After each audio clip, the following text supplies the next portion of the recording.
यहाँ पर आपको एक अहम खबर दें कि इमरान खान की जुडिशल कॉम्प्लेक्स आमद पर तोड़ फोड़ का केस है, जिसमें ये कहा गया है कि आपने मुल्जिमान को 20 दिन से जेल में रखा हुआ है। जज जवाद अब्बास की जानिब से कहा गया कल ये बेगुनाह निकले तो 20 दिनों का जिम्मेदार कौन होगा।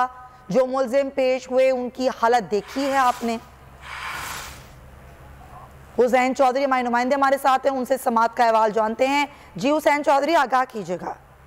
जी देखिए, इंसदाद दहशतगर्दी अदालत में इमरान खान की जुडिशल कम्प्लेक्स आमद के मौका पर तोड़ फोड़ से मुतालिक केस की समाअत जारी है और जुडिशल कम्प्लेक्स केस में गिरफ्तार जो मुल्जिमान थे उनको अदालत में पेश किया गया। PTI वर्कर उनमें खासी तादाद थी, जिस पर फाजिल जज की जानिब से अहम रिमार्क्स आए। उनकी जानिब से पुलिस को कहा गया कि 20 दिन से जेल में रखे हुए आपने कि बेगुनाह निकले कल को तो 20 दिनों का जिम्मेदार कौन होगा। फाजिल जज ने कहा कि जो मुल्जिम पेश हुए हैं आपने उनकी हालत देखी है, उनमें बच्चे और बूढ़े शामिल हैं। अदालत ने लाफसरान से कहा कि आप लोगों ने अपना काम मुकम्मल ही नहीं किया। आप लोगों को तस्लीम करना होगा कि आप लोगों ने गिरफ्तार मुल्जिमान की शिनाख्त परेड और उनके रोल का तयन ही नहीं किया और उसमें ताखीर की। फाजिल जज ने मजीद कहा कि आप लोग चाहते हैं कि मुल्जिमान को लंबे अरसे के लिए जेल में डाले रखें।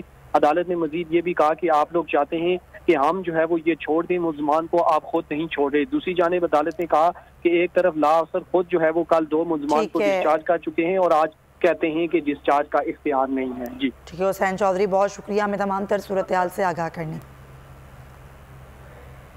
एक और खबर आपको दें कि डॉलर एक बार फिर काबू से बाहर हो गया है। इंटरबैंक में डॉलर रिकॉर्ड